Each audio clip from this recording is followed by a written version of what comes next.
Hi, I'm Rob Thomas, and I want to thank you once again for joining us in our job hunting and building people network series. We're going to talk about um, the network that you have, and we discuss these things live on Twitch, and you'll see the links in the schedule down below. We also have a forum for you to ask questions 24/7. You can submit those either from the actual YouTube site and or in our Discord chat channels about various topics, whether that's job searching, resumes, building your own business, being a streamer. We're exploring a lot of different topics, and we're looking to build out a community where we can share this information together. So thank you for joining us, and let's get started.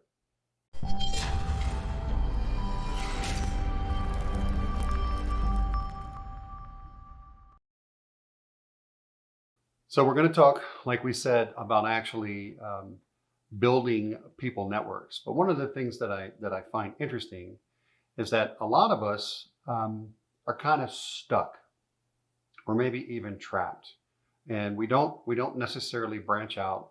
We don't necessarily take a risk, and I think there's some opportunities here for us to talk about our personal growth, sharing growth, developing understanding, and maybe even making some changes. We have a natural tendency, and this is perfectly human. We all do it, as we kind of form these clusters of people that we associate with, and these are people that might be similar. They might work in the same fields. They might be like our family or close friends or neighbors. But they also might have a tendency to be of the same race, of the same religion, of the same political affiliation. And we might have a tendency to kind of box ourselves in these groups with these people, and have these kind of similar belief systems, similar understandings, and even similar experiences. And there's an unfortunate possible outcome of that. It might be something like developing stereotypes. And we look at that cluster over there, and forgive me, but those people, and they think differently, and they have different perspectives, and they have different life experience, and they don't do it the way we do it. Therefore, they're wrong. And that's a really crippling state of mind and state of situation to be in. And I think it really limits us, and it really takes away from the power that could possibly be in our life and our network. These types of belief systems can generate misunderstandings, and can generate animosity, and generate mistakes, and really limit the ability for all of these people that are in these little clusters, that I'll call them, being able to interact with each other, being able to learn from each other. There's these unfortunate walls, these barriers that we build up in society between us, across political boundaries, across country boundaries, nationalities, history, tradition, and it's really unfortunate. One of the things that I really love about the internet, and I really love about this global community that we're building, is that it's making changes, and possible. There's the possibility of changes where we can learn. I'll share you an interesting example. I am a cis white male that lives in the United States. And even though I may have come from a slightly rough and tumble upbringing, I still have some amazing blinders about what happens in the world around me. And I'm determined to learn. And of all the places in the world for me to go and learn about culture, it's amazingly TikTok. And I've friended and looked for, very specifically, like for indigenous people and tribes in North, Central, South America, up in Canada, and learning about all of their history, and how my ancestors, as the people that came here as colonizers, I've completely rewritten history about what actually happened here. And what an eye-opening and awful but amazing opportunity to learn about the experience and truth of other people. Getting out of my comfort zone, getting out of the things that I know, and learning about other people is changing me. And it's giving me freedom.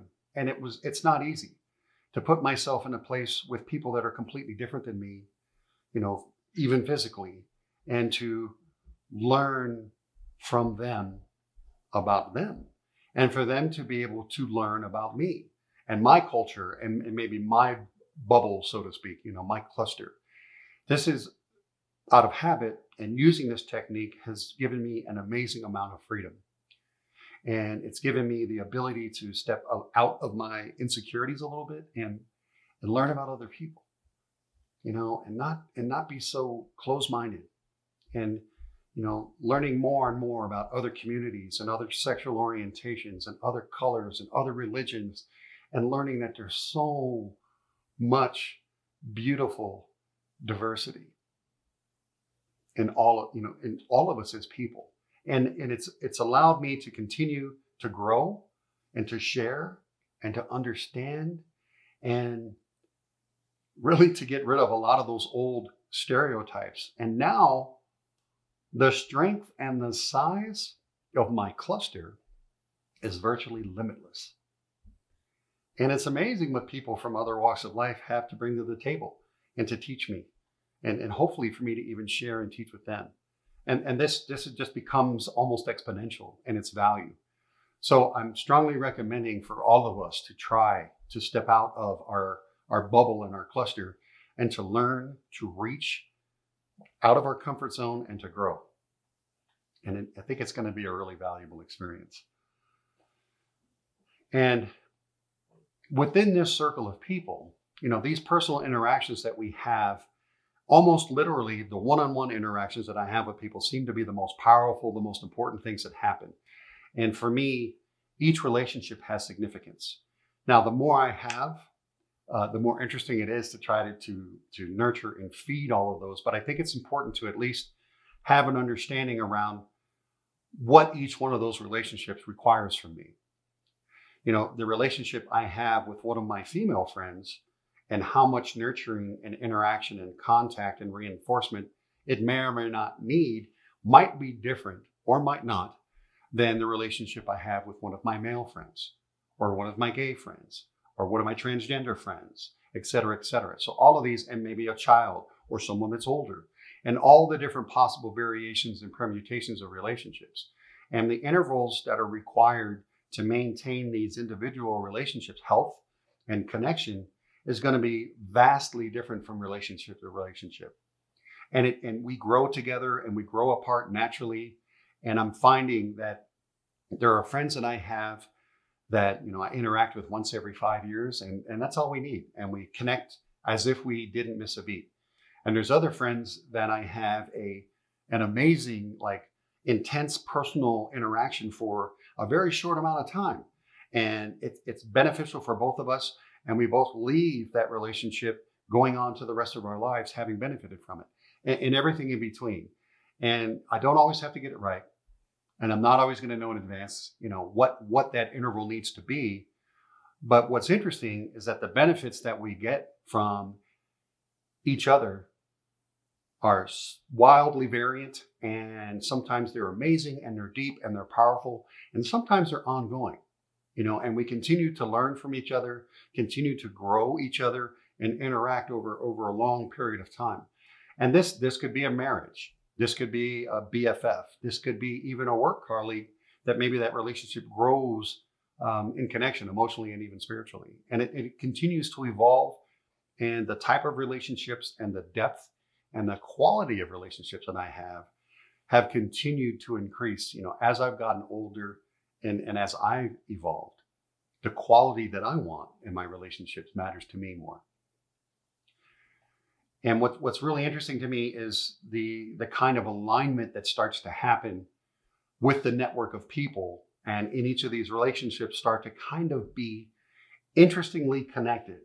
And it's a different up-leveling of that earlier cluster thing that I was saying, where All of the other differences between people no longer matter, but it's about that elevation and recognition of who we are as people, what our goals are, and all of us kind of aligning and assisting and positioning and helping each other to develop on all levels. We talk about our physical fitness, we talk about our diets, we talk about our careers and our passions and our pursuit of intellectual pursuits and emotional connections with other people, and even spiritual things and meditation. And it's just really interesting how this alignment kind of almost magically happens. And the people that I'm spending time with now are powerful people. And I'm deliberately seeking that. And over the long haul, over the short haul, like I said, with all these different relationships, I'm noticing that the quality ones kind of stay with me. You know, the quality people, we continue to interact and support and help and define and nourish and cherish each other. And it's been really amazing. And again, there's going to be this broad spectrum, you know, of all these different people and different intensities and different levels of interaction. But I try to approach each relationship and each interaction like a special moment. I'm not always perfect, you know, and different people need a different level of specialness, but I want to be present and I want to pay attention. And I don't want to be staring at my phone and texting other people while I'm talking to you. I want to give you my undivided attention, my undivided respect, and my undivided love. And I think you know that when I do that, because you absolutely know that when I don't do that, right? I think we all have that ability to assess that. And this really, for me in my life, has proven to be like the secret sauce, because this type of personal connection and personal interaction that I was terrified of, you know, we've talked about this before, coming from where I've come from and all the broken trust issues I had, and I was going at this alone. These intense personal connections and friendships and love with people that mean a lot to me, they know that they have a place in my heart. They've been my biggest champions. They've been my biggest advocates. And let me explain. Let me share with you a quick story. I'm applying for a job right now, and the job looks like it's a pretty good fit, and I'm pretty excited about it. And it's an up level, you know, in my corporate travel. And I submitted my application, and I wrote the best cover letter I've ever written in my life. You know, I read about the job description, and my cover letter really reflects what they need and what's going on. And I talk about how I'm connected to that and my experience and everything that I'm going to bring to bear. And then I send it off and I'm done. You know, and later that night, I kind of like chuckled and smacked myself on the head, because I was like, wait a minute, here I am talking about job hunting and networking and using your people network and building your people network. And I didn't even consider using my people network. You know, I'm kind of silly sometimes, but I did. I went and I reached out to about a dozen people that were at that employment level or higher. And, you know, based upon where I was going in the job market, I reached out to senior managers and directors and senior directors and VPs and senior VPs that I know. And I said, hey, you know, can you do me a favor? Can you make yourself available for a call? Or would you even mind, if you have the time, to write me a quick recommendation note and send it to this person? You know, here's their email address. And the response I got was overwhelming. But this was from a network of people that I've invested time with, that I've worked with, that I've built a brand with, and I have done amazing volunteer work with, and we've built parts of the company with. And some of these people, I worked every Saturday and Sunday. We worked overtime for like 8 or 9 months straight together, you know, to help build the brand of a part of our business and a new product that was struggling to get out there into the marketplace, and so on and so on. I had all these amazing interactions with all these different people, and the response was overwhelming. It was humbling. It was amazing that everybody stepped up and they were either available for a call or they sent their letters in. And the hiring manager, and I did this preemptively on purpose, because I wanted to position myself in front of everybody else. before we even got to the interview. And fortunately, I had the tactic. I was able to use that tactic because, it was an internal position. And the hiring manager was like, "Hey, Rob," he even reached out to me before the interview. He's like, "I've got a really good appreciation of how much people care about you and respect you in this company. And, we'll definitely set up an interview soon." That's what this is all about. This is about the power of your network and how you're going to use them. And let's talk a little bit more about that. Who do you know in your life right now? Think about that. And how many of these people, how many of them are there? And we'll expand on this and we'll look at that list. What does that really look like? Do you know 5, 20, 100, 1,000 people? I don't know. But really think about them, and do they even know that you need a job? Do they know that you're unemployed, or that you're looking to up level, or that you're looking to build a business? Are you talking to them? Are you communicating with them? Do you have a current email address for them? Do you have a current phone number, especially cell number, et cetera, et cetera? Where are you at with your network? And do they have a current copy of your resume, right? And that resume could be possibly a little bit generic, but I'd prefer if you wrote a resume for a specific target industry and even for a specific target job, and maybe that person actually knows someone at a company, and you wrote that resume for that person to hand to that person in that company. Maybe it's even a single resume for that exact position, and all different levels of that. Are they armed to actually be an advocate for you on your behalf? Do they have, a cover letter that'll cover that particular job, or at least cover that particular industry, et cetera, et cetera? How prepared are they to be able to support you? And are they even willing to be your advocate? Do you know them well enough? Have you talked to them recently enough? Does that even matter? There's some relationships where I don't have to necessarily water and feed that garden of that relationship, and people are still going to be in my corner. There's other people that aren't going to be as much. And does it matter? Should you still take a swing at the people out in that second or third circle of connectedness to you? Your call, but I would say absolutely. What's the worst thing that's going to happen? Maybe they say no, maybe they don't make the time. But you won't know unless you try. Certainly your inner circle and maybe one or two, evolutions out from that, those are the people that are going to be there to swing for you. But it's certainly worth taking the risk to maybe go out to that next circle. And we'll talk more about what those people are in all those different circles. And when was the last time you actually made a connection? When was the last time that you sent them a text or had a bite to eat with them? And connecting with people over a meal, or over a drink, is such a powerful thing. It's such a human thing, like us gathering around the fire. I think and sharing those things together, going to a ball game, going to an event, going to a concert, and making it a point to care and feed for my network and my friends and at least my inner circle and maybe my next tier of my circle out is very, very important.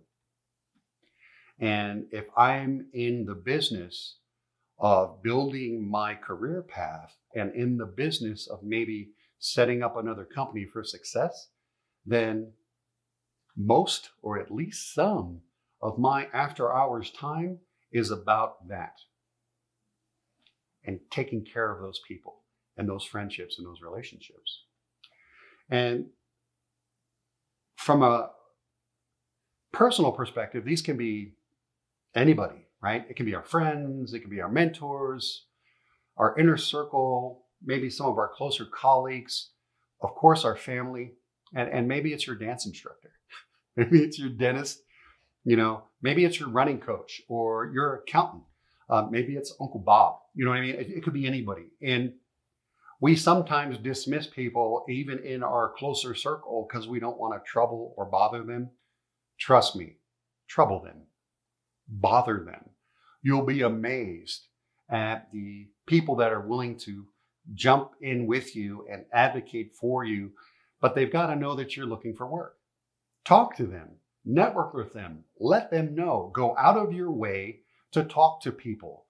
Maybe there's people where you drop your kid off, maybe one of your doctors, maybe one of your specialists.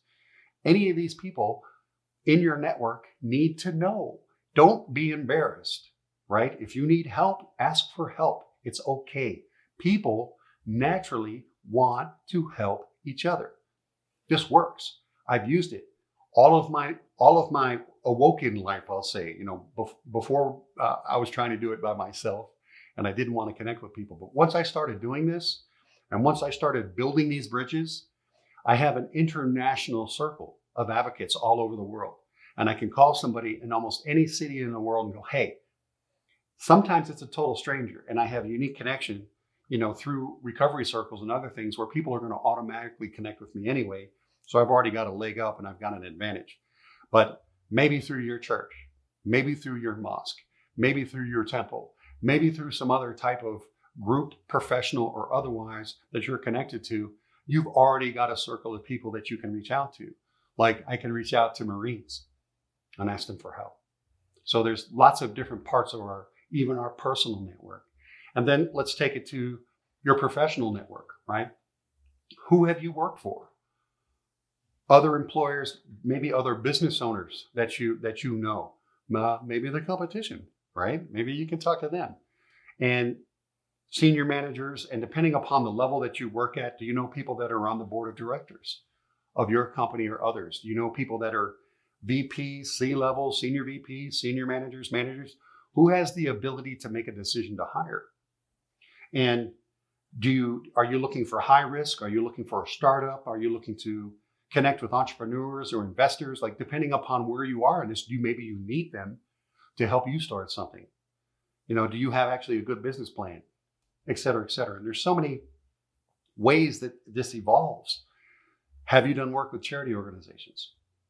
Who are your friends or connections from those? And on and on and on. There's such a wide circle of people. Do you know somebody that's motivated? Do you know somebody that's hungry? Do you know somebody that's maybe building something that you want to be a part of? So there's a lot of different ways that you can go after this. And I had to be organized, right? I needed to make a list of people, both personal and professional. And I don't care what tool you use. I used Excel, but whatever you want, if you've got Google Sheets, I think it's called, or anywhere where you can manage people, manage lists, you collect their data. And I'm serious. I know I'm going into detail here, but first and last name, email, a good cell number, a little bit of notes about them, like what company are they in or were they in, industry, are they current? You can catch up. Maybe some details about them, their family, their pet, their kids. What's your connection with them? What was your affiliation with them? Yes, I remember this, I know all this, but I needed to write these things down because my circle is vast and there's so many people in it and I'm so grateful.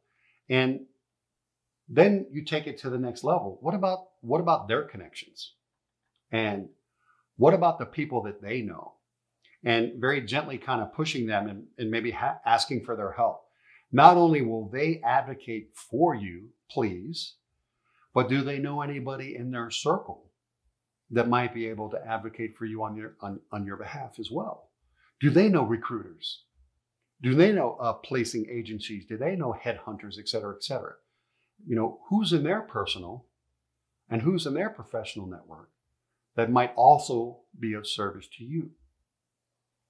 And all of a sudden, instead of it just being you looking for a job, you've got this huge group of people from your personal network, from your professional network, and the people that they know, and the people that they know, and the people that they know. And instead of it's just me or my 5 closest friends, it's almost this like exponential game, where it's just boom, boom, boom. And depending on your brand and depending upon your connections and depending upon your availability and them knowing that you would, of course, do the same thing for them. This is literally like an explosive concept. And it starts with asking for help and not just reaching out to 1 or 2 or 3 people, but reaching out to 20 people, reaching out to 50 people, or even reaching out to 100 people. And we'll talk more in the next video about how do you build this. Well, maybe your circle is small. Maybe this isn't something you're comfortable with. We'll talk about techniques on how to build your personal and professional network, increase its size, how to go out there and get people and capture this and build this. And until then, please, thank you so much for joining us. And I look forward to speaking with you again. Happy streaming and happy job hunting and network building. Take care.